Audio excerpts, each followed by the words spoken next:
पुढारीची game ही ए group मध्ये होतीच, पण तिची निकी बरोबर होती.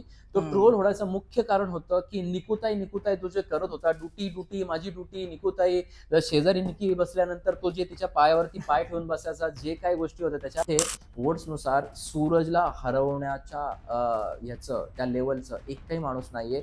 सूरजला सेकंड नंबरला ज्याला वोट येतात त्याच्यापेक्षा 20-25% जास्त वोट जर सूरजच्या खात्यामध्ये जात असतील तर सूरज हा सीझन हरूच शकत नाही.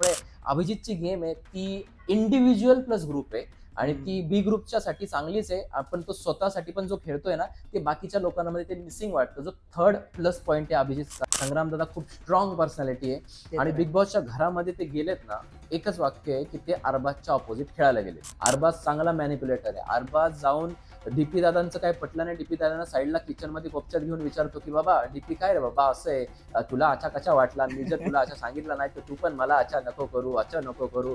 निकी आता परत त्याच्या जवळ यायला लागली.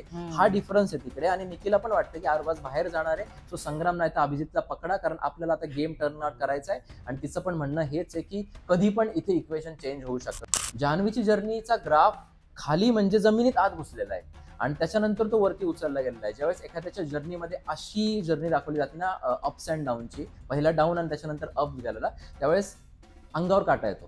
Arya as a wild card entry म्हणून परत येऊ शकते का, काय वाटतं?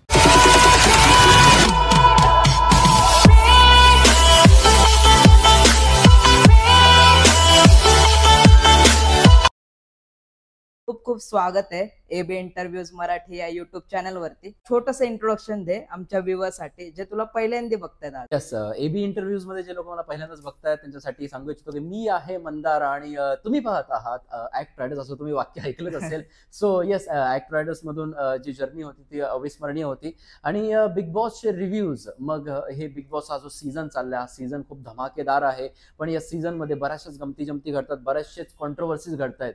तर त्याच कॉन्ट्रोवर्सीज बद्दल आपण आज बोलणार आहे एबी इंटरव्ह्यूज मध्ये.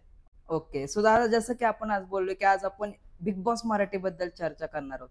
सो आत्ताच मागच्या आठवड्यात जी गाजलेली कॉन्ट्रोवर्सी आपण म्हणू शकतो ती होती आर्या वर्सेस निकी.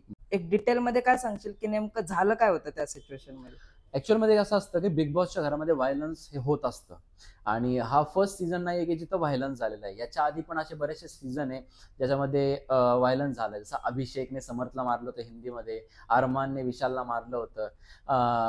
आपलं रिसेंटली मराठी बिग बॉस मध्ये पराग कानेरीने कानाखाली दिली होती, त्याला बाहेर काढलं होतं.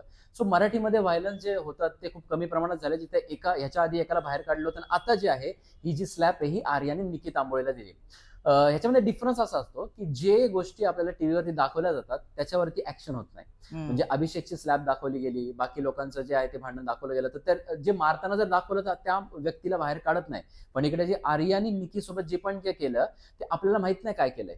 पण ऍक्च्युअल मध्ये त्यांनी सांगितलं की निकी जी आली त्याच्या जवळ आली, मग निकीने तिला धक्का दिला वगैरे, तिचं म्हणणं होतं की मी तुला मारीन आणि मग ते मारलं गेलं, अशा सगळ्या गोष्टी झाल्यात. तर इथे कुठेतरी त्यांच्या थ्रू आपल्याला ऐकायला मिळते. आणि रितेश दादाचं म्हणणं होतं की हे आपण टीव्हीवरती दाखवू शकत नाही या सगळ्या गोष्टी ज्या आहेत, तर त्याच्यामुळे आम्ही तुला निष्कासित करतोय, कारण तू 100% जे आहे इंटेन्शनली केलेलं आहे. आणि ज्यावेळेस एखादा माणूस 100% इंटेन्शनली काही गोष्टी करतो त्यावेळेस ते रूलच्या अपोजिट मध्ये येतं आणि त्या व्यक्तीला त्या बिग बॉस मधून बाहेर काढण्यात येतं. महाराष्ट्र नाराज आहे, मी नाराज आहे आर्याला बाहेर काढले, कारण निकी यांच्याकडून पण बऱ्याचशा गोष्टी झाल्यात ज्या नाही त्याच्यावरती ऍक्शन घेतल्या गेल्या.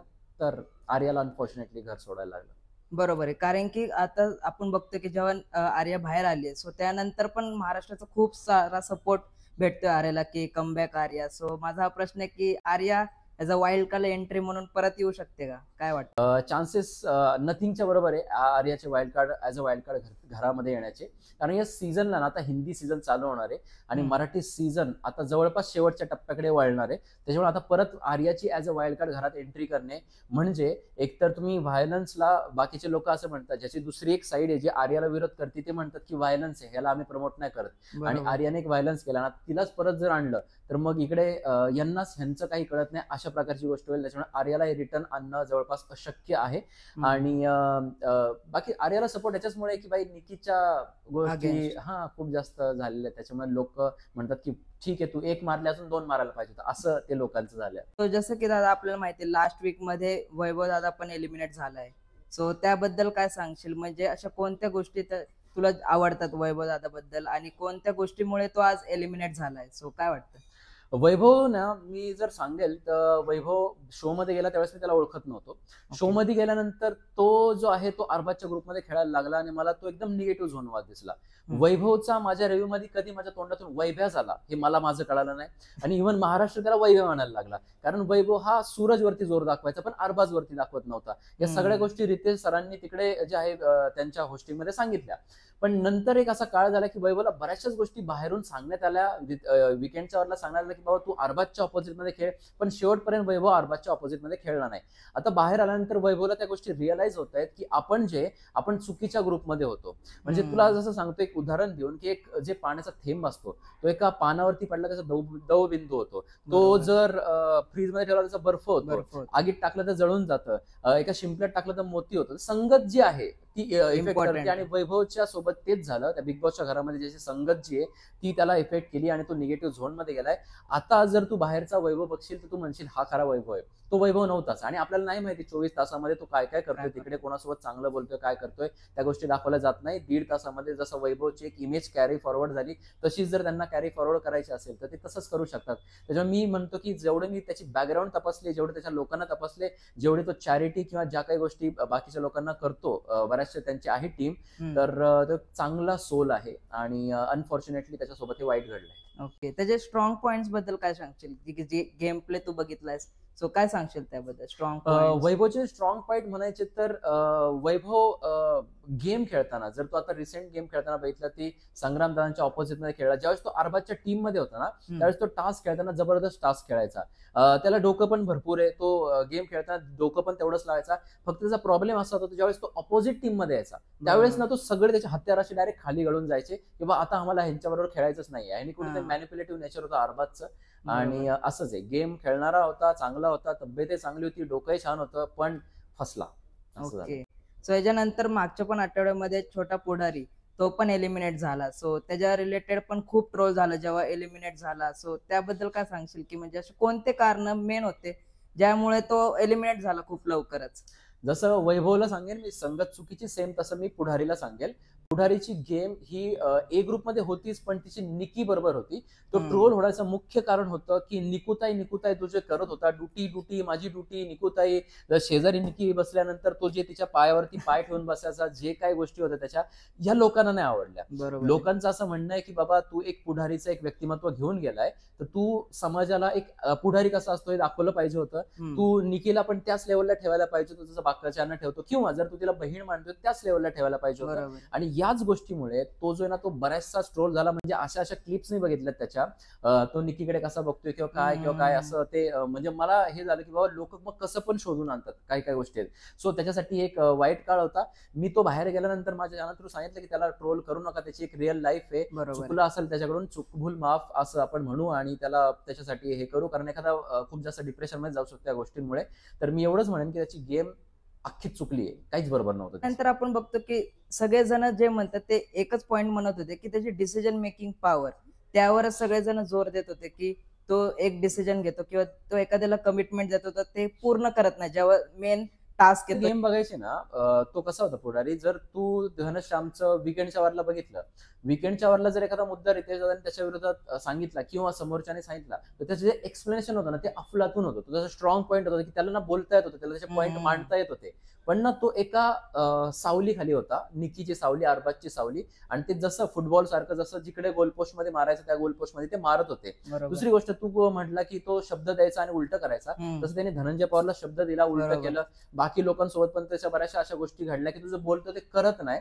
तर ते त्याचं म्हणणं आता असं आहे बाहेर आल्यानंतर, पण ती माझी गेम होती, तुम्ही माझ्या बाबतीत आधी वाईट वागलेत तर मी पण तुम्हाला शब्द देऊन वाईट वागतो. ऍक्च्युअल मध्ये अशा गोष्टींना कॅमेऱ्यामध्ये दिसायला खूप वाईट दिसतात किंवा तो एक शब्द देतोय आणि तो असा पलटतोय, तर त्यांनी डायरेक्ट तोंडावर म्हणायला पाहिजे होतं की मला तुझी मदत नाही करायची असं. सो असं वाटतं की गेम तर स्ट्रॉंग होती, खेळता येत होतं, पण राजकारण अति करण्याच्या नादात ते स्वतःवरतीच उलटलं. अंकिताचं पण असं होतं की ती त्याला म्हणाली मी ह्याला आता कानफाटीतच देईल असं करेल, खूप जास्त राग होता ह्याचा पण त्यांच्याबद्दल राग झाला. आता विषय कसा झाला, एक टॅगचा टास्क होता विकेंडच्या वारला, ते टॅग आपल्याला तर 3च दाखवले गेले, पण ऍक्च्युअल मध्ये त्यांनी ऑलमोस्ट सगळी जी बी टीम होती ना सगळ्यांना टॅग दिले होते. आता एक जे टॅग होतं घरात माकड कोण आहे तर ते टॅग त्याला निकी तांबोळेला द्यायचं होतं, जे अच्छा. वाजवणारं माकड. हम्म, तर हम्म, त्याला हम्म, ते द्यायचं नव्हतं. त्यांनी रितेश सरांना हे केलं की बाबा मी नाही खेळणार हा टास्क, आणि हम्म. रितेश सर त्याच्यानंतर 2 विकेंड्सवर त्याच्याबरोबर बोलत नव्हते. बोलत नव्हते, मग बरोबर. हा एवढ्या स्टेपला जायचा त्याच्या जवळची माणसं आल्यानंतर. पण जर मग अंकिता असेल तर पाठीत खंजीर खुपसणारी अंकिता, साप अंकिता, असं ते सगळं बोलत गेला. तर त्यांनी काय केलं, अंकिता वगैरे हिची आहे ना दुसरी साईड बघितलीच नाही, बघितलेच नाही. जशी त्यांनी निकी तांबोळीची पण दुसरी साईड बघितलीच नाही. त्यांनी कधी बोलायचा प्रयत्नच केला नाही, मला वाटतं की हा कधी जाऊन क्लिअर हा. आउटच केलं नाही की साईडला जाऊन माझ्याबद्दल बसलं का नाही. राग आहे तुझा. हा, मॅक्झिमम टाइम जर आपण निकी तांबोळे सोबत बसताय तर आपण हम्म. दिवसातला अर्धा तास अंकिता सोबत बसून तिला विचारलं पण पाहिजे की तुला काय आहे, कसं आहे, हम्म. म्हणजे माझं काय तुला वाटतंय. अरबाज चांगला मॅनिप्युलेटर आहे. अरबाज जाऊन डीपी दादांचं काय पटलं नाही, डीपी दादांना साईडला किचन मध्ये कोपच्यात घेऊन विचारतो की बाबा डीपी काय रे बाबा असं आहे, तुला अच्छा कशा वाटला, मी जर तुला अच्छा सांगितलं नाही तर तू पण मला अच्छा नको करू, अच्छा नको करू, आणि जर तुझ्या मनामध्ये माझ्याबद्दल काही असेल तर सगळा सोडून दे, असं ते करतो तो. बरोबर तर तसं ह्याला नाही जमत ती गेम खेळायला, त्याच्यामुळे तो बाहेर गेला. ओके. क्रिकेट मध्ये आपण बघितलं की संग्राम दादाची एंट्री झाली. आता संग्राम दादा आला, आता काहीतरी असं अरबाज रिलेटेड होईल किंवा अरबाजच्या विरोधात एक स्ट्रॉंग प्लेअर आलाय. पण आता आपण बघतो 2 वीक झालेत तरी पण जसा परफॉर्मन्स पाहिजे तसा येत नाहीये. सो काय सांगशील की तू पण एक्साइटेड होता का की अरबाज विरुद्ध आता एक स्ट्रॉंग प्लेअर आहे. सो काय सांगशील यावर? संग्राम दादा, त्यांना मी बरंच चांगलं ओळखतो. संग्राम दादा खूप स्ट्रॉंग पर्सनॅलिटी आहे, ते आणि तर बिग आहे. बॉसच्या घरामध्ये ते गेलेत ना, एकच वाक्य आहे की ते अरबाजच्या ऑपोजिट खेळायला गेले. बरोबर आहे. कालचा टास्क इतका डिसअपॉइंटेड होता माझ्यासाठी की मी जर तुम्ही म्हणाल की बाबा तू साईड घे संग्राम दादांची, तरी पण मी साईड नाही घेऊ शकत. याला 2 गोष्टी आहे. एक, वैभव घरामध्ये होता ज्याला चांगली तगडी बॉडी होती, ज्याला अरबाजच्या ऑपोजिट मध्ये खेळायला आणला खेळायचं होता. होतं पण पण हा, त्यांनी त्याच्या साईडला गेम खेळला, त्याच्यामुळे बिग बॉसने त्याला 2 आठवडे जे सांगितलं विकेंडच्या वरला, तरी तो त्याच्या ऑपोजिट मध्ये गेला नाही. तर तो नाही जात म्हणून संग्राम दादांना आणलं, त्याला आता बाहेर काढलंय. संग्राम दादा त्याच्या ऑपोजिट मध्ये खेळतील. काल जे अरबाज आहे त्यांनी तेच केलं. त्यांनी वैभवला जे म्हणायचा तो की तू पण माझ्या नको काढू, मी पण तुझ्या नाही काढणार, सेम संग्राम दादांना काल त्यांनी बोललंय डील की तुम्ही पण माझ्या टोपलीमध्ये अंडा नका टाकू, मी पण तुमच्या याच्यात अंडा नाही टाकणार, आपण सगळे आचच खेळू, आता फक्त ऍक्टच करू. लिटरली काल त्या दोघांनी ऍक्ट केली आहे, बरोबर. जान्हवी आणि संग्राम दादांनी. अरबाजने त्यांना पकडण्याचं नाटक केलं, निकीने 2 अंडी ठेवून त्यांच्या याच्यामध्ये त्यांचे 2 प्लेअर बाद केले. कुठेतरी असं वाटतंय संग्राम दादा पण त्याच मॅनिप्युलेशन खाली आले, आणि मग आपल्याला इथे अरबाजसाठी टाळ्या वाजवायला लागतील की अरबाज जो आहे तो प्रचंड खतरनाक वाला गेमर आणि मॅनिप्युलेटर आहे, आणि त्याच्यासमोर तुम्ही कोणी आला म्हणजे तो मोठ्या मोठ्या हत्तीला पण खाली झुकवू शकतो फक्त बरोबर आहे. शब्दांतून. ह्या वीक मध्ये पण एलिमिनेशन आहे. हम्म. सो त्याबद्दल काय सांगशील की आता त्या ग्रुपमध्ये अरबाज देखील आहे, हम्म. निकी देखील आहे, सूरज देखील आहे, हम्म. वर्षाताई पण आहेत. सो काय वाटतं की कोण जाऊ शकतं? ऍक्च्युअल मध्ये जर वोटिंग बघितलं तर वोटिंग मध्ये सगळ्यात खाली अरबाज चाललेला आहे. बरोबर. शोचे जे इविक्शन होत असतं ते कॉन्टेंट प्लस वोट्सच्या माध्यमातून असतं. जर कॉन्टेंट जर या 5 जणांमध्ये कमी कोणाचं बघितलं तर ते वर्षाताई आहे, त्याच्यानंतर सूरज आहे. सूरजचं जर कॉन्टेंट प्लस वोट पकडलं तर सूरज ह्यांच्या इतक्या वरती आहे की हे त्यांच्या आसपास पण नाही जेवढे बरोबर. वोट्स आहे. तर बरोबर. सूरज सेफ झाला इथे. बरोबर. निकी तांबोळीचं कॉन्टेंट इतकं आहे की बाकी लोक तिच्या आसपास पण नाही, सो निकी तांबोळी सेफ झाली. राहिले अरबाज, जान्हवी आणि वर्षाताई. हम्म. तर जान्हवी आता ज्या प्रकारे तिचा ग्राफ डाऊनला जाऊन वरती आला, त्याच्यामुळे ती पण एलिमिनेट होण्याचे चान्सेस ऑलमोस्ट नथिंग आहे. तर बरोबर. ती सेफ झाली. राहिल्या वर्षाताई आणि अरबाज. अरबाजला कमी वोट्स आहे, वर्षाताईचं कमी कॉन्टेंट आहे, तर मला मॅक्झिमम चान्सेस वर्षाताईंचे वाटतं त्यावेळेस एविक्ट होण्याचे. फक्त जर बिग बॉसने त्यांना नाही वाचवलं तर अशा गोष्टी होतील. बाकी वोट्स नुसार जर फेअरली काढलं तर अरबाज बाहेर जातो. वीक मध्ये सूरज चव्हाण हा कॅप्टन झाला, हम्म. पण त्यानंतर कॅप्टन्सीचा टास्क झाल्यानंतर किंवा तो वीक झाल्यानंतर पण सूरज चव्हाणला खूप ट्रोल केलं गेलं की त्याला कॅप्टन्सी येत नाही किंवा त्याला टास्क खेळता येत नाही किंवा समजत नाही. सो काय सांगशील त्याबद्दल? एक मुलगा अशा एखाद्या गावातून त्या शो मध्ये जातो, ज्याला बाथरूमचा दरवाजा कसा उघडायचा हे दुसऱ्यांना विचारायला लागतं. तो एवढ्या माणसांना कसं कंट्रोल करणार एवढ्या लवकर 4 वीक मध्ये? आपल्याला नाही समजू शकत. आपण भारतामध्ये राहतो, आपण अशा एखाद्या देशामध्ये एंट्री केली ज्या देशामधली भाषा आपल्याला कळत नाही, ज्या देशामधल्या सगळ्या टेक्नॉलॉजीज वेगळ्या आहेत ज्या आपण कधी बघितल्याच नाही, आणि आपण 3 आठवड्यामध्ये तिथं युज टू होऊन तिथल्या लोकांना कंट्रोल करणं हे आपल्या हाताबाहेरचे. तसं सूरजचं झालं. तर मी सूरजच्या आणि बाकीच्यांच्या कॅप्टन्सी मधला फरक तुम्हाला सांगतो. सूरजला ऑलरेडी कळत नाही गोष्टी बऱ्याचशाच. बरोबर. सूरज एक प्युअर सॉलने कॅप्टन्सी केली आणि बाकीच्यांनी जसे रूल ब्रेक करायचे तसेच रूल ब्रेक केले. सेम जर कम्पेअर केलं वर्षताईंच्या कॅप्टन्सी सोबत, वर्षताईंना सगळ्या गोष्टी कळतात, तरी सुद्धा वर्षताईंच्या कॅप्टन्सीमध्ये मॅक्झिमम रूल ब्रेक झाले. निकितामुळे त्यांच्या बेडवर जाऊन झोपली, काहीही वर्षताई करू शकला नाही. त्याचा अर्थ मग वर्षताई पण कॅप्टन्सीमध्ये फेल झाल्या का? तर नाही. तर या घरामध्ये प्रत्येकाने आपली जबाबदारी ओळखून आपण रूल ब्रेक कसं करायचं नाही हे बिग बॉस आहे. आणि हे वीकेंडच्या वारला सूरजला नाही बोललं गेलं पाहिजे की तू चुकतोय, इथे बाकीच्यांना बोललं गेलं पाहिजे तुम्ही तुमच्या गोष्टी का नाही पळत. पंतप्रधान नरेंद्रजी मोदी यांनी जर काही गोष्ट सांगितली की रस्त्यावरती थुंकायचं नाही, सगळ्या भारतात हा कायदा लागू आहे, तर मी थुंकून तुमचं माझ्यावर लक्ष नाही हे नाही सांगू शकत. मी माझी गोष्ट मी पाळणार आहे. तर त्याच्यामुळे ह्याच्यात सूरजची काहीच चूक नाही, बाकीच्या लोकांची चूक आहे. भावच्या धक्क्यावर पण सूरज म्हणला की मी सांगत होतो पण ते ऐकत नव्हते. ते कसं असतो, 150 कॅमेरेज आहेत आणि एक टाइम नंतर ना तिथल्या लोकांना ती विसर पडतो की आपण कॅमेरा समोर आहे. मग मी सोफ्यावरती मला बसायचं नाही सांगितलं, मी सोफ्यावरती बसलो आणि मी सूरजला दाखवतोय मी सोफ्यावर बसलो, अरे सांग मला काहीतरी सांग. ऍक्च्युअल मध्ये सूरजच्या कळत किंवा नकळत जे रूल ब्रेक झालेत ते तुम्हाला असं वाटत असेल तुम्ही कॉफी लपवली सूरज पासून, तुम्ही कॉफी घेऊन आत गेले, पण तुम्हाला ना महाराष्ट्र बघतोय, तुम्ही सूरजला नाही फसवते, तुम्ही महाराष्ट्राला फसवताय. त्याच्यामुळे कसं वागायचं नाही हे तुमच्यावरती डिपेंड आहे. बाकी सूरजचा तो स्वभावच नाही की तो जाऊन ओरडेल किंवा काय करेल. टास्क मध्ये तो त्याचा टास्क खेळणं दाखवतोय, पण अशा गोष्टींमध्ये तो नाही असं ओरडत आहे. त्याचा तो स्वभाव आहे, त्याच्यामुळे तो तसाच वागणार. आणि आपण रूल ब्रेक बद्दल बोललो की त्यामध्ये आपण आता बघतोय ना की निक्की जे करते किंवा निक्की जे रूल ब्रेक करते त्याच्यावर कमी ऍक्शन घेतली जाते आणि जे बाकीचे करतात त्याच्यावर एकदम स्ट्रिक्ट ऍक्शन घेतली जाते. सो ह्याच्याबद्दल काय सांगशील? म्हणजे निक्कीने जे नख लागले आर्याला त्याबद्दल काय ऍक्शन घेतले नाही. अरबाज बद्दल बोललं तर त्याने तोडफोड केली, त्याच्याबद्दल काय ऍक्शन जास्त घेतली गेली नाही. ऍक्च्युली ह्या ज्या गोष्टी ना, या बिग बॉसचा हा जो सीझन आज यावेळेस मी बघतोय, मी आता बरेचसे सीझन रिव्ह्यू करतोय, हे पहिल्यांदाच असं होतंय की कुणाला एवढं जास्त फेवर केलं जातंय, ज्यांच्या चुका पदरात घेतल्या जातात आणि दुसऱ्याला एवढी मोठी ऍक्शन घेतली जाते. तर मला पण ते बघताना इतकं वियर्ड वाटलं. आणि हा जो मुद्दा आहे हा मी माझ्या सोशल मीडियावरती उचलला होता, जिथे मी दाखवलं होतं क्लिअरली निकीने कसं पर्पजली नख मारले, जिथे तिच्या गालातून रक्त आलं होतं आणि ज्याचा बाहेर योगिता यांनी इंटरव्ह्यू सांगितलं होतं की तिला नख लागले गेले. त्याच्यावरती आर्याने आवाज उचलून सुद्धा उठवून सुद्धा त्याच्यावरती गोष्ट नाही केली. दुसरी गोष्ट, योगितांचा ड्रेस खेचला होता, फाटला होता, काहीतरी झालं होतं, त्याच्यावरती बिग बॉस नाही तर या गोष्टीवरती भाष्य करायचं नाही. सो अशा गोष्टी जर बिग बॉसच्या घरात दाबल्या जात आहेत आणि आर्याला अशा प्रकारे बाहेर काढलं जाते, मग तर मी म्हणन की आर्यावरती अन्याय झालेला आहे. व्हायलन्स केलंय, मी व्हायलन्सला कधीच सपोर्ट करत नाही. ना आर्याच्या, ना अरबाज जे धक्के मारतोय अभिजितला, जे जान्हवीचा हात ओढतोय त्याला, ना निकीला, तर व्हायलन्सला सपोर्ट नाही. पण न्याय देवता जी असते आपली, ती समान न्याय द्यायला पाहिजे. तराजू हे सेम साईडला ठेवले पाहिजे. एक वर एक खाली जर असेल तर दिसताना पण चांगलं दिसत नाही. आता हे झालं आता मागच्या आठवड्यात किंवा त्याच्या मागच्या आठवड्याच्या गोष्टी. सो आता आपण पर्सनली प्रत्येक इंडिव्हिज्युअल प्लेअर बद्दल बोलूया. सो फर्स्ट ऑफ ऑल मला आवडेल की महाराष्ट्राचा लाडका सूरज चव्हाण बद्दल बोलायला, की काय वाटतं तुला की सूरज चव्हाणाचं गेम कसं आहे? चव्हाणचं बिहेवियर तसंच आहे जसं सूरज चव्हाण पाहिजे. आपण म्हणतो ना की आपल्याला मोठं होऊन मला धोनी व्हायचंय, मला कोणीतरी मोठं व्हायचं, एक मोठं नाव घेतो, तसं सूरज चव्हाण झालेलं आहे. सूरज चव्हाण जे आहे ते प्रेक्षकांना आवडते. सूरज चव्हाण ज्या गुड सोलने राहतोय.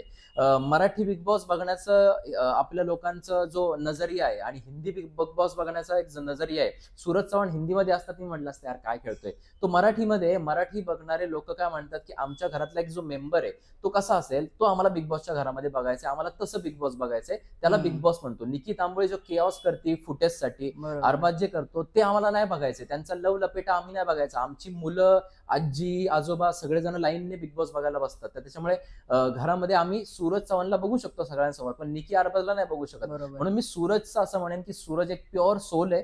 आणि तो सोल ह्याच्यासाठी म्हणतो मी की किती वेळा निकी अरबाज यांच्याकडे, यांच्या टीम मध्ये त्याला टाकलं असलं तरी सुद्धा पूर्ण दिवस तो अभिजित, अंकिता या लोकांमध्येच तो बसलेला असतो. बरोबर आहे. आणि त्यानंतर पण जेव्हा हे सगळं बिग बॉस अनाऊन्स झालं किंवा कन्सिस्टंट अनाऊन्स झाले, त्यानंतर सूरजचं नाव आलं तर त्यावेळेस पण खूप ट्रोल केलं गेलं त्याला, की त्याला वाचता येत नाही, लिहिता येत नाही, त्याचं कॉन्टेंटच काय आहे, की तो काय कंटेंट बनवतो, त्याला कशाला आणलंय, ह्याबद्दल काय सांगशील? जेव्हा तुला पण म्हणजे जेव्हा as a big boss review करतोस तू, तेव्हा तुला काय वाटलं की जेव्हा नाव दिसलं की सूरज चव्हाणचं नाव आहे, सो काय वाटलं तुला? मला बिग बॉसच्या आधीच एक फोन आला आणि मला सांगितलं की सूरज चव्हाण फिक्स झालाय. म्हटलं सूरज चव्हाण? म्हणे गोलीगत धोका. अच्छा, म्हणजे गोलीगत धोका फिक्स झाला. तर मी बरेच दिवस त्याच्या चॅनलवरती गेलो ना, त्याच्या रील्स बघितले. बापरे म्हटलं हा काय. आणि मग मला क्युरिओसिटी पैदा झाली, जशी MC स्टॅन बद्दल क्युरिओसिटी झाली होती त्यावेळेस की हे काय बाबा असले केस बिस करतोय हा, आत बघायचंय मला. तसं सूरज चव्हाण बद्दल म्हटलं हा काय माणूस. तर मला सगळ्यात पहिल्यांदा माझ्या मनात पहिलं हेच आलं की मला या मुलाला खऱ्या आयुष्यात बघायचं, तो कसा आहे. आणि जो माझी थिंकिंग होती की जे दिसतं तसं नसतं त्याच प्रकारे ते झालं, की घरामध्ये आल्यानंतर तो एकदमच वेगळा दिसला. आणि मला सुरुवातीला तर असं वाटलं होतं, मी इव्हन हे पण म्हटलं होतं माझ्या रिव्ह्यू मध्ये की बाबा हे जे शांत शांत लोक आहे अभिजित सारखे, यांना ना सूरज चव्हाण असेल किंवा हे निकी तांबोळी असेल ह्यांच्यापासून यांचा बीपी कंट्रोल मध्ये ठेवायचा आहे, कारण तो तेवढा एनर्जी त्याची दाखवत होता तिकडे. पण ऍक्च्युअल मध्ये शोच्या आत तो केवढा छान, म्हणजे त्याचं वर्षाताईंना आई म्हणणं असेल किंवा प्रत्येकाला जे ज्या प्रकारे तो पेश येतो, रितेश दादा समोर तो कशा प्रकारे बोलतो, जो विनम्र स्वभाव आहे तो स्वभाव वेगळाच आहे. आणि मी असं म्हणेल की एक मातीतला एवढ्या छोट्याशा मोडवे गावातला, बारामतीच्या एक छोट्याशा गावातला पोरगा जर बिग बॉस वाले तिथे आणत असतील शो मध्ये, तर मी बिग बॉसच्या सगळ्या कास्टिंग डिरेक्टरचं अभिनंदन करू इच्छितो की बाबा तुम्ही जे काही एफर्ट्स घेतले त्याला तिथे आणण्यासाठी खूप जास्त एफर्ट्स लागले.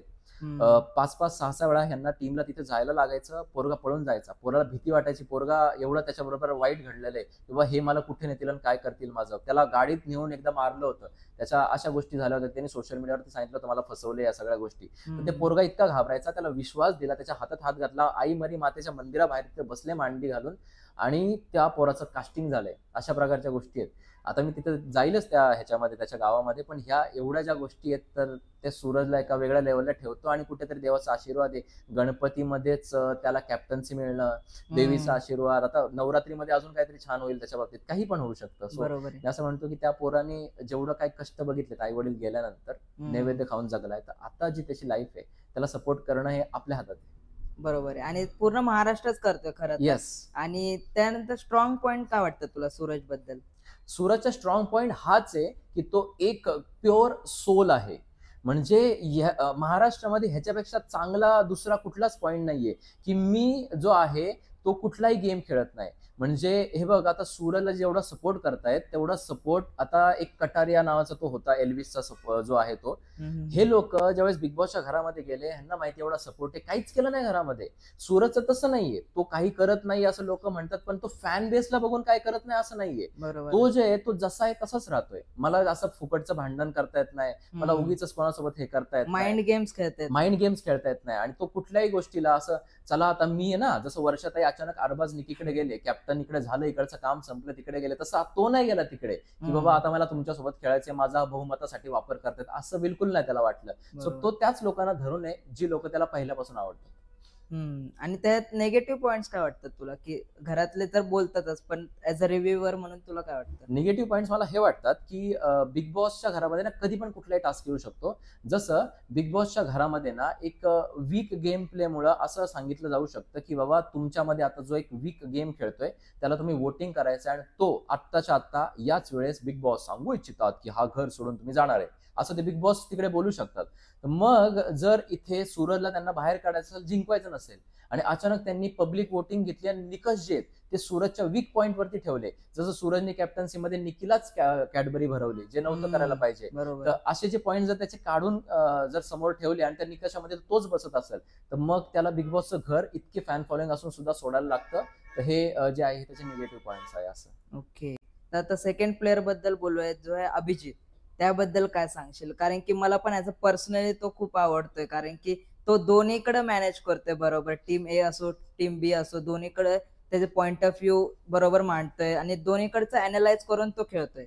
सो काय सांगशील त्याबद्दल? अभिजितचा गेम मला का आवडतो माहिती का? अभिजित जो आहे ना, तो ज्या वेळेस कोणाच्या ऑपोजिट मध्ये त्याचं भांडण होतं त्यावेळेस त्याचा मुद्दा ठेवताना ना त्याच्याकडे त्या मुद्द्याचं प्रॉपर एक्सप्लेनेशन असतं, जे बाकी लोकांच्या भांडणामध्ये मला कुठेतरी मिसिंग वाटतं. दुसरी गोष्ट, तो कुठलेही असे चुकीचे शब्द, शिव्या किंवा अशा गोष्टी तो यूज करत नाही त्या शब्दामध्ये स्वतःचा पॉइंट मांडण्यासाठी. जर त्याला असं वाटलं की पुढचा खूप जास्त ओव्हर किऑस करतोय, तो तिथून उठतो आणि साईडला जाऊन बसतो, तो कॉन्व्हर्सेशन मध्ये एंट्रीज घेत नाही. हा दुसरा त्याचा प्लस पॉइंट आहे. आणि एकूणच जर अभिजितची गेम बघितली तर तर त्यांनी असं नाहीये की तो गुड बुक्स वाले गेम खेळतोय, निकीकडे पण चांगला इकडे पण चांगला, काल निकी त्याला इतकं चांगलं समजत होती की मला ट्रस्ट हे करायचं ते करायचं, तो म्हणतो नाही आता एकदा जो ट्रस्ट तुटलाय त्याच्यावरती आता मी कसा हे करणार, असं तो तिला बोलत होता की लगेच त्याचा ट्रस्ट आता तिच्यावर बसणार नाहीये. त्यामुळे त्याचं जे आहे ते आहे. बरेचसे लोक म्हणत होते अंकिता चे फॅन्स असतील किंवा बाकी लोक जे असतील की निकी सोबत हा का बसतो, पण ऍक्च्युअल मध्ये आपल्याला सगळी कॉन्व्हर्सेशन दाखवले जिथं कुठेही तो निकीला सपोर्ट करताना पूर्वी पण दिसला नाही, जरी ते बेडीमध्ये होतं तरी त्याच्या चुकीच्या गोष्टीला चूकच म्हटलेलं आहे. त्याच्यामुळे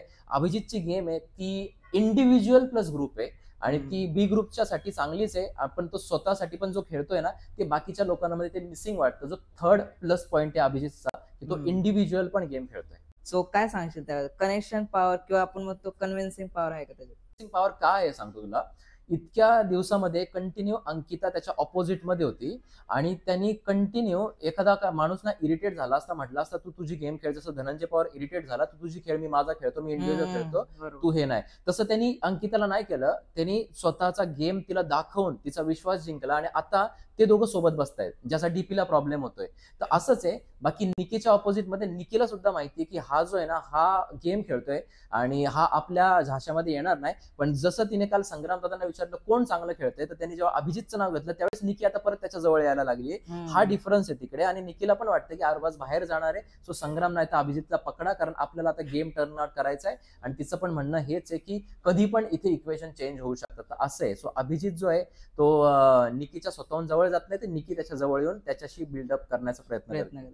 तर निगेटिव्ह पॉइंट्स काय आहेत का अभिजितचे निगेटिव्ह पॉइंट्स? मी हेच म्हणेन की तो ज्यावेळेस स्टँड घेतो ना, तो स्टँड घेताना त्यांनी त्या तीव्रतेने घ्यायला पाहिजे. तू वाईट शब्द नको वापरू, पण जसं की आता वर्षाताईंचा कोथंबिरीचा मुद्दा होता त्यावेळेस संग्राम दादा म्हणे अभिजित तू पण ये जरा बोल इथे, तर इथे ना तो दिसत नाहीये. तर इथे येऊन त्यांनी त्याचे पॉईंट ठेवले पाहिजे. जे खूप स्मार्ट मूव्ह खेळतायत पॅडी दादांचा तो स्मार्ट मूव्ह मला आवडतो, जिथे अभिजित इथे कमी पडतोय, बाकी सगळ्या गोष्टींमध्ये तो वरचढ आहे. वर्षा मॅम सो काय सांगशील की आता किंवा आधीच्या गेम प्ले बद्दल काय सांगशील की तू रिव्ह्यू करतोय, सो काय सांगशील वर्षा मॅम बद्दल?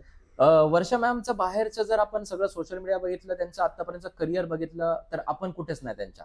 त्याच्यामुळे त्यांच्या बाहेरचं करिअरला आपण बाहेरच ठेवू आणि आता एंटर करू बिग बॉसच्या घरामध्ये. बिग बॉसच्या घरामध्ये सुरुवातीला बिग बॉस यांनी बोलवलं तर वर्षाताई मेकअप करत होत्या. माझा मेकअप चालू आहे, मी येते की तुझं झालंय की आवरून, आता येतेच मी, असं ते करतायत. ते सगळ्यात लेट गेले, ते मला आवडलं नाही. तिथे मी आवाज उठवला होता. त्याच्यानंतर आता रिसेंटली आपण मध्ये एकदा असंही बघितलं की ते निकीला बोलतायत की बिग बॉसनी बोलल्यानंतर लगेच इथे यायचंय. हा एक सीन आपण बघितला, हे कॉन्ट्रॅडिक्ट झाला सगळ्या गोष्टी.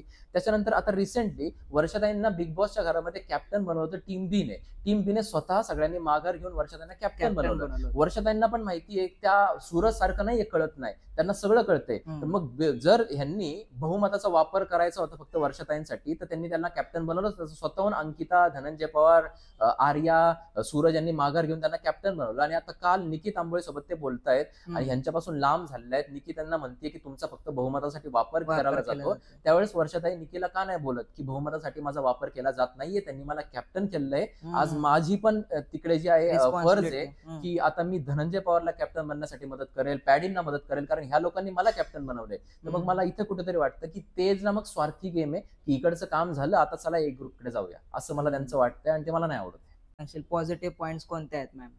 पॉझिटिव्ह पॉईंट्स हे की निकी तांबोळे एवढ्या खालच्या लेवलला जाऊन सुद्धा त्यांनी ज्या प्रकारे निकी तांबोळेला पहिल्या 2-3 वीक मध्ये हँडल केलंय ते अफलातून आहे. म्हणजे एवढं पेशन्स, मी जर घरात मी पण एवढं पेशन्स नाही ठेवू शकत. आर्याचा पेशन्स राहिला, तिचा हात उचलला गेला, तर हात उचलणं तर खूप एक्स्ट्रीम स्टेज आहे, पण ह्यांच्या तोंडून काही वाईट गोष्टही जात नाही, एवढ्या खूप सॉफ्टली तिकडे हँडल करतात. निगेटिव्ह पॉइंट्स तर तू सांगितलेस. सो त्यानंतर माझा हा प्रश्न आहे की आता आपण बोलूया की जान्हवी बद्दल जे कमबॅक केलाय, सो त्याबद्दल काय सांगशील? म्हणजे एकदा एक नंबर कमबॅक आहे खरं तर, काय सांगशील त्याबद्दल? बिग बॉसच्या घरामध्ये ना आता ज्यावेळेस तुला जर्नीज दाखवल्या जातील त्यावेळेस जान्हवीची जर्नी बघायची. जान्हवीची जर्नीचा ग्राफ खाली म्हणजे जमिनीत आत घुसलेला आहे आणि त्याच्यानंतर तो वरती उचलला गेलेला आहे. ज्यावेळेस एखाद्याच्या जर्नीमध्ये अशी जर्नी दाखवली जाते ना अप्स अँड डाऊनची, पहिला डाऊन आणि त्याच्यानंतर अप गेलेला, त्यावेळेस अंगावर काटा येतो. अशा प्रकारे तिला छान वाटेल. बाकी तिची गेम जी निगेटिव्ह होती, तिच्या फॅमिलीला खूप जास्त प्रॉब्लेम फेस करायला लागले असतील बाहेर, आता ती पॉझिटिव्ह मध्ये गेली आहे. तर मी काय म्हणतो की बिग बॉसच्या घरासाठी जो एक पक्का खेळाडू असतो ना, तो खेळाडू निकीपेक्षाही जर कोणी स्ट्रॉंग असेल तर ती जान्हवी किल्लेकर आहे. आणि जान्हवी किल्लेकर निकी तांबोळीला त्या लेवलला जाऊन पण हँडल करू शकते आणि जान्हवी किल्लेकर चांगल्या लेवलला पण येऊन खेळू शकते. सो हे जे तिचं जे आहे ना वेवी नेचर, हे नेचर बिग बॉसच्या खेळासाठी अगदी पोषक आहे.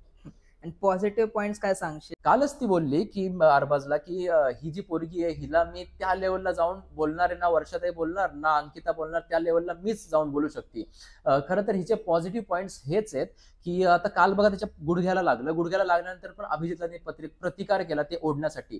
दुसरी गोष्ट, ती टास्क मध्ये 3 जण ऑपोजिट मध्ये असताना सुद्धा ते खेचण्याचा प्रयत्न करत होती. एखाद्याने सोडून दिला असतं काय हे एकाला सपोर्ट करता म्हणून, स्वतःसाठी खेळत नाही म्हणून.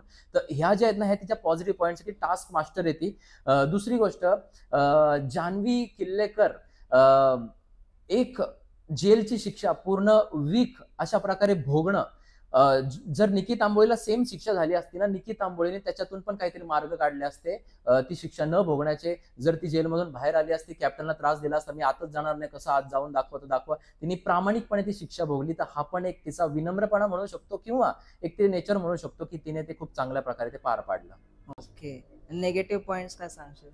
जान्हवीचे निगेटिव्ह पॉइंट्स हेच आहे की असं पॅडी एखाद्याबद्दल राग आला ना, ती एवढ्या खाली जाती की तिला ती स्टॉप लाईन नाहीये.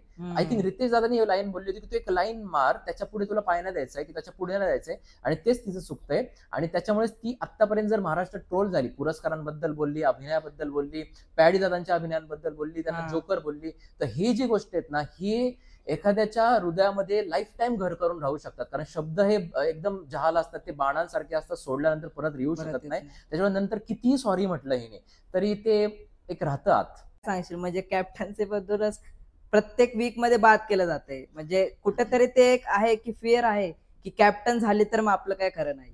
ती मी तेच म्हटलं की ती टास्क मास्टर आहे. सुरुवातीला ती बी ग्रुप मध्ये होती, तिला कळलं आपला तोटा आहे, तिने सुरुवातीला बहाल केली स्वतःची कॅप्टन्सी, ते प्राइज देऊन अरबाजला तिथं बहाल करून टाकली. पण नंतर जसं पुढे पुढे जातीये, ती कॅप्टन्सीच्या प्रत्येक टास्क मध्ये जीव ओतून खेळतीये, पण कोणी ना कोणी त्याला बाहेर काढते. आता हे रिझन तुझे म्हणतो अगदी बरोबर आहे की बाबा ती जी आहे ना, ती खूप जास्त स्ट्रॉंग प्लेअर आहे. पण ऍक्च्युअल मध्ये आता विषय असा आहे की ती एकमेव अशी कंटेस्टंट मला घरामध्ये दिसती, ती प्रत्येक कॅप्टन्सी टास्क मध्ये एंड पर्यंत जाते आणि हरतीये. तर तिच्या मनाला काय वाटत असेल तर तिला माहितीये. पण मी तुला हे पण गोष्ट सांगतो की या बिग बॉसच्या निर्णायक वीक मध्ये ती कॅप्टन बनणार, आणि त्यावेळेस ज्यावेळेस ती कॅप्टन बनणार ना, त्यावेळेस बाकीच्यांना त्या कॅप्टन्सीची इम्युनिटीसाठी गरज असणार, आणि त्यावेळेस ना ती भाव खाऊन जाणार, किंवा तिला ज्यावेळेस फायदा पाहिजे त्यावेळेस तिला तो फायदा मिळणार. तर आपण असंच म्हणतो की कर्मा जो आहे तो तुम्हाला परत भेटतो. एवढे कष्ट केले तर तिला परफेक्ट जेव्हा पाहिजे तेव्हा ती कॅप्टन्सी नक्कीच मिळणार. ओके, त्यानंतर आपण बोलूया अंकिता बद्दल. सो काय सांगशील, अंकिताचा गेम कसा आहे, तुला कसं वाटतो? प्लस आता निकी पण तिला बोलते की तू ग्रुप करून खेळतेस, इंडिव्हिज्युअल खेळत नाहीस. सो काय वाटतं तुला? अंकिताचे जर गेम बघितले ना, तर ती मुलगी मला सुरुवातीला आवडत होती, आताही ती आवडतीये. पण ना, गेमच्या बाबतीमध्ये मला तिचे काही निगेटिव्ह पॉइंट्स वाटतात. निगेटिव्ह म्हणजे असं की इकडे अभिजित निकी सोबत बोलतोय, तर तुला प्रॉब्लेम आहे, तू कंटिन्यू अभिजित बद्दल बोलते, त्याच्यासोबत का बसलाय, आणि तू जाऊन अरबाजला आपल्या ग्रुप बद्दल, अभिजित बद्दल सांगते. अरबाज तुला मॅनिप्युलेट करतोय, तू जान्हवी सोबत बसतीये. जान्हवीला तुला नॉमिनेट करण्याचा तिथे हे आहे, चान्स होता, गळ्यात तुझ्या पाठी होती, तो दिवा तिथे ठेवायचा होता, तो तू नसता ठेवला, आणि धनंजय पवारला जागा दिली असती, जान्हवी नॉमिनेट झाली असती. अभिजितने रिझनही सांगितले होते, आणि अभिजित वाचला असता, कारण धनंजयच्या गळ्यात अभिजित होता. एवढ्या आपण गोष्टी बारकाईने बघतो. मग अंकिता दुसऱ्या दिवशी स्वतःच्या तोंडात मारून घेणं किंवा रडणं की यार मी कसं काय एवढं मोठी चूक केली, असं केलं, हे सगळं मला असं वाटतं ही गेमचा पार्ट आहे की तिला अभिजितला बाहेर काढायचं. मला पर्सनली असं वाटतं की तिला अभिजित हा एक कॉम्पिटिटर वाटतो, त्याच्यामुळे कंटिन्यू त्याच्या ऑपोजिट मध्ये असते. आणि जे आहे त्याचा आता हा तिचा पॉझिटिव्ह पॉईंट म्हणायचा, तुम्हाला निगेटिव्ह म्हणायचा तुम्ही ठरवा. पण तिला कळून चुकले की हा फायनलिस्ट काल सुद्धा ती डिस्कस करत की अभिजित स्वतःला फायनलिस्ट समजतो आणि अरबाज निकी समजतात, बाकी दोनच जण बाकी दोन राहिले ते कोण असं. त्याच्यामुळे हे जे आहे तिच्या माइंड मध्ये पक्क बसले की हा फायनलिस्ट आहे, आणि त्याच्यामुळे कदाचित ती अभिजितच्या ऑपोजिट मध्ये खेळायला जाते. बाकीच्यांचं घेणं देणंच नाही, म्हणून ती डीपीला थांबवती बोलायला, कारण डीपीला ती कुठेच बघत नाही. हा पण एक फरक. पण त्याच्यामध्ये आपण बघतो ना की फ्रेंडशिप जी होती अंकिता आणि डीपी दादा, त्यांची फ्रेंडशिप खूप चांगली होती, पण आता कुठेतरी ती इंडिव्हिज्युअल पर्यंत चालली आहे. सो काय वाटतं की काय झालं नेमकं? विषय असा आहे की बिग बॉसच्या घरामध्ये ना 24 तासामध्ये बऱ्याच गोष्टी घडतात. डीपी दादांना अशा बऱ्याचशाच गोष्टी तिच्या दिसल्या असतील ज्याच्यामुळे ते बाजूला झाले.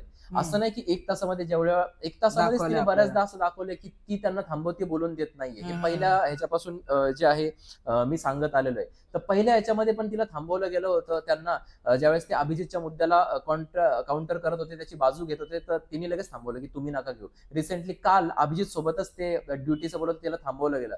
तर तिचा विषयच असा आहे अंकिताचा. आणि अंकिताचं मी एवढंच म्हणेन की तुला स्ट्रॉंग गेम खेळायची, तू गेम चांगली खेळू शकते, तुझ्याकडे ती क्षमता आहे. धनंजय पवार सोबतचं बॉन्डिंग मलाही छान वाटत होतं. घराच्या बाहेर पासूनचे ते मित्र आहेत, तर त्याच्यासोबत खेळणं हे तिच्यासाठी कधी पण बेनिफिशरी राहील. आणि पण तिला कदाचित नाही करायचं. गोष्टी आता सांगितल्यात की ती स्वतःच्या टीमला ती फोडतीये किंवा स्वतःच्याच टीम बद्दल बाजूला जाऊन बोलणं, स्वतःच्या टीमच्या चुगल्या करणं, हे सगळ्यात मोठे निगेटिव्ह पॉइंट्स आहे. कारण आपण असं म्हणतो ना की आपलं जर घर आहे, आपल्या घरामध्ये एखादा माणूस चुकतोय, तर त्याची चुकी आपण 4 चौघांसमोर नाही सांगू शकत. बरोबर त्याची चुकी जी आहे ती त्याला एकट्यात घेऊन सांगितलं, त्याला आपण फॅमिली म्हणतो. फॅमिली. तुला आठवत असेल की एकदा तो म्हणाला होता अभिजित, मी सर्कॅझम मध्ये बोललो, जे पराठ्याचं आहे ते. आणि तिने सगळ्यांसमोर त्याची चुकी दाखवली की हा सर्कॅझम मध्ये बोलला. तर हे जे आहे ना, हे आपल्या फॅमिली मेंबर सोबत आपण नाही करत. सो तिने कदाचित ती फॅमिली नाही मानली बी टीम, आणि मग तिच्या त्या चुका अशा पुढे पुढे होत आल्या. मेंबर बद्दल बोलूया, ते पॅडी दादा. सो काय वाटतं त्यांचा गेम तुला कसं वाटतो? कारण की मला पण अभिजित नंतर जर आवडत असेल तर तो पॅडी दादा आहे. सो काय सांगशील? पॅडी दादा पण मी अभिजित सारखाच का कम्पेअर करेन की अभिजितकडे जसे वाईट शब्द नाहीत ना पुढच्याला हे करायला, पण अभिजितकडे ना ती कला नाहीये पुढच्याला हर्ट करायला. पॅडी दादा ना पुढच्याला जागेवर आणतात. वर्षाताईंना ज्या प्रकारे जागेवर आणलं कोथंबीरीच्या मुद्द्यानंतर, अभिजितने जिथे येऊन बोलायला पाहिजे तो नाही बोलला. पण पॅडी दादा, तुम्ही डिश खराब झाला तर फेकून देणार का, हे ज्या काही गोष्टी बोलले, तर हे प्रत्येक ह्याच्यामध्ये पॅडी दादांचं जे वाक्य असतं, निकी तांबोळी, तो टास्क होता हिऱ्याचा टास्क. त्याच्यावर निकी तांबोळीच्या प्रत्येक प्रश्नाला जे उत्तर दिलंय पॅडी दादांनी, ज्या अफलातून वे मध्ये निकी तांबोळीला ट्रोल केलं, हँडल केलं पूर्ण. हा, तर त्या गोष्टीमुळे निकी तांबोळी ती रूम सोडून परत त्या आर्याकडे गेली आणि एवढा मोठा कांड झाला. इथे पॅडी दादा जे आहेत ना, त्यांनी निकी तांबोळीला फक्त शब्दांनी मारलंय, जे कदाचित आर्याकडून नाही झालं. जो व्हायलन्स तिच्याकडून झाला, ती शब्दांनी पण तिला गार करू शकत होती, तिची स्ट्रॅटेजी तिच्यावर उलटवू शकत होती. या सगळ्या गोष्टी आहेत. तर पॅडी दादा जे आहेत ते पॅडी दादा मला आवडतात. दुसरी गोष्ट पॅडी दादांची की दीपी किंवा हे लोक किती त्यांच्यावर आरोप करत असतील की तुम्ही सूरजला जे आहे त्या अशा प्रकारे व्ह्यूज साठी किंवा वोट साठी जे त्याचा सपोर्ट करतात, तर मी सांगेन की पहिल्या वीक पासून ते सूरजला सपोर्ट करतात, त्याला गेम समजवतायत. आणि घरातल्या माणसासारखं, काल पण सूरज वरती झोपला होता, चल पटकन खाली ये, दात घासून घे, असं जे आपल्या जवळच्या माणसाला आपण जे ओरडतो ते त्यांच्याकडून दिसतं. तर ते गेम साठी नाही. पुरुषोत्तम दादांनी पहिल्याच वीक मध्ये बाहेर आल्यानंतर बोलले होते की पॅडी जे आहेत ते सूरजची काळजी घेतात, ते सोबत झोपतायत एकत्र. बरोबर. सो नेगेटिव्ह पॉइंट्स काय आहेत का जे तू ऑब्झर्व केले? निगेटिव्ह पॉइंट्स पॅडी दादांचे जर खरंच जर तुम्हाला विचारशील तर मला नाही सापडले ॲज सच. कारण पॅडी दादा ज्या वेळेस अशी एखादी गोष्ट घडते ना घरात, त्यावेळेस ते त्यांचे पॉइंट ठेवतात आणि ते अगदी योग्य प्रकारे ठेवतात, भले ते कोणाचंही भांडण असो. आणि बाकी फालतूचा जे त्यांच्याकडून नाही एखादं भांडण काढणं असेल किंवा काय, हे गोष्टी ते करतच नाही. फक्त अजून थोडासा गेम खेळावा, मी एवढंच म्हणेन. बाकी negative point as such paddy दादांच्या बाबतीत मला नाही दिसत. मला वाटतं डीपी दादाबद्दल बोलूया आपण. सो काय वाटतं डीपी दादाचा काय विषय, मी सुरुवात ऍक्टिव्ह नव्हता असं नव्हतं. सुरुवातीपासून अनसीन अनदेखा जर आपण बघितलं पहिल्यापासूनच, आता आहे जिओवरती, तर त्याच्यामध्ये डीपी खूप जास्त ऍक्टिव्ह दिसेल. अनसीन अनदेखामध्ये डीपी स्वतःचे किस्से सांगतोय, बाहेरचे किस्से सांगतोय, त्याच्यावर कॉमेडी करतोय, कसं आमचं गाणं शूट झालं हे सांगतोय. सो या सगळ्या बाहेरच्या किस्से त्यांनी सांगितलं. बिग बॉसने हे टेलिकास्टच केलं नाही. बिग बॉसला डीपी दादा पाहिजे पुढच्याला भांडताना, डीपी दादा गेम खेळताना पाहिजे. बिग बॉसला एंटरटेनमेंट फॅक्टर नाही पाहिजे. पण ऍक्च्युअल मध्ये बिग बॉसच्या घरामध्ये एंटरटेनमेंट फॅक्टर खूप इम्पॉर्टंट आहे, जो डीपी देत होता, पण त्याच्या त्या गोष्टी दाखवल्याच नाही गेल्या. मग जेव्हा डीपीला कळलं वारंवार, रितेश दादा बोलला की तू एंटरटेनमेंट नाही करत आहे, मग त्यावेळेस डीपीने आता गेम बदलली आहे. ती गेम बदलण्याचं मुख्य कारण वीकेंडच्या वारला ज्या काही गोष्टी त्याला सांगितल्या जातात, दाखवल्या जातात, त्या गोष्टी तर आहेच. सोबत अंकिताची पण गोष्ट आहे की अंकिता त्याला असं करते. सो मग त्यांनी ठरवलं की मी एकटा गेम खेळतोय. असं आहे त्याचं. सो आता लास्टली राहिले 2 जण, ते म्हणजे निकी आणि अरबाज. सो पहिला आपण निकी बद्दल बोलूया. सो काय वाटतं तुला की फर्स्ट वीक पासून ते आता 7वा वीक चालू आहे, सो त्याबद्दल किती चेंजेस झाले निकी मध्ये आणि कसा गेम प्ले ती खेळते, काय वाटतं तुला? निकी जसं स्वतः म्हणते ना की मी पहिल्या वीक पासून आतापर्यंत सेमच आहे, तसं मी पण त्याच्या बाबतीत तेच म्हणेन की पहिल्या वीक पासून आतापर्यंत सेमच आहे. ती अरबाज सोबत पण गेमच खेळतीये आणि ती प्रत्येक माणसासोबत गेम खेळतीये. तिचं एकच गोष्ट आहे की मी या घरामध्ये आलीये, मी गेम खेळायला आलीये, मी गेमच खेळणार. बाकी जे लोक तिला सिरियसली घेत आहेत ती त्यांची चूक आहे, ती तिची चूक नाहीये, ती तिथे तिचं काम करते. फक्त शब्दांमध्ये सुरुवातीला जी गंडली होती, खूप जास्त हे झाली होती, तर ते नाही व्हायला पाहिजे. बाकी शो मधून जर निकीला काढलं तर शो शून्य होतो, कारण प्रत्येक भांडण फिरून फिरून निकीपर्यंत निकीवरच होतं. बरोबर आहे.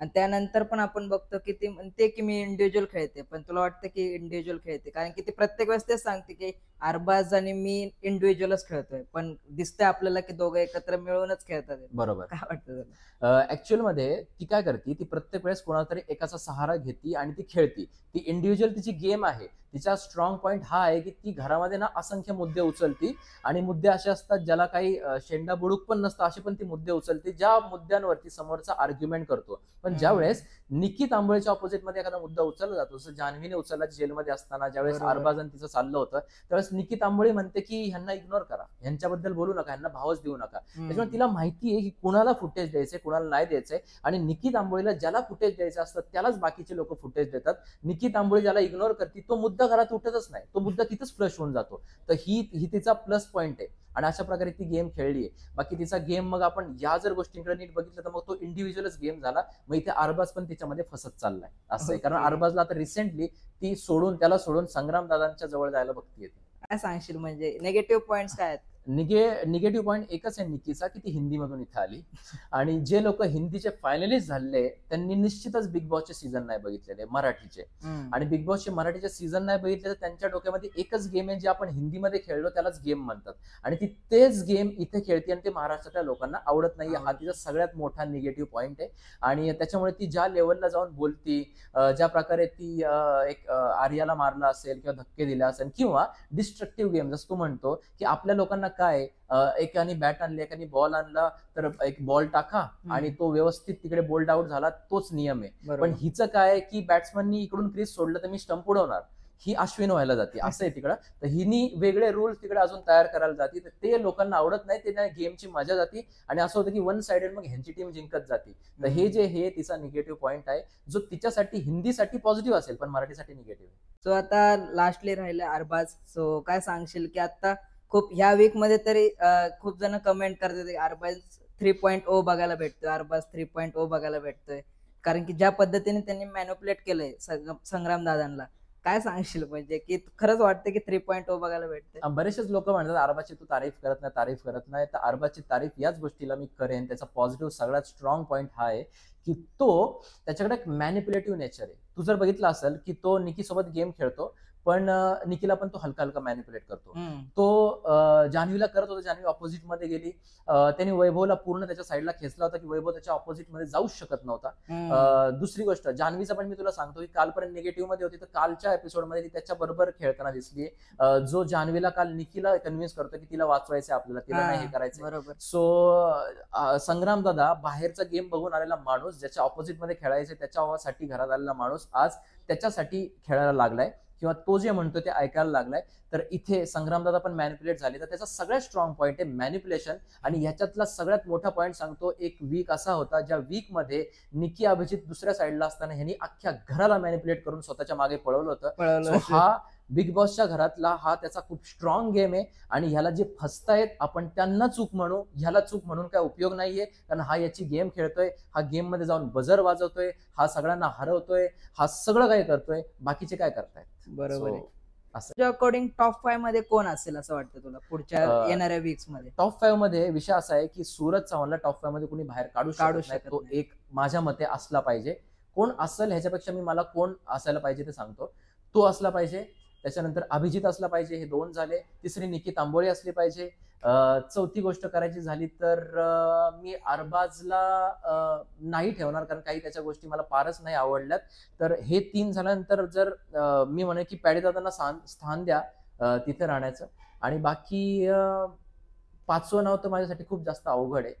कोणी राहिलं असेल तर हा बस मला हेच लोक जान्हवी जान्हवी. किल्लेकर ही 100% मी टॉप 5 मध्ये पाहिजे. तसं म्हणलं Okay. कोणतरी राहिले माझं तरी जान्हवी, Okay. अभिजित, निकी आणि सूरज या चौघांना मी बघतो. बाकी 5वी पोझिशन आता बघू कोणाला मिळते. ते पण wild card entry, next wild card entry कोण असेल ह्यावर चर्चा आहे. काही जण राखी सावंतला बोलवतील, काही जण अभिजित बिचुकले असे सजेशन देतात की त्यांना बिग बॉस मध्ये आणा वाईल्ड कार्ड एंट्री म्हणून.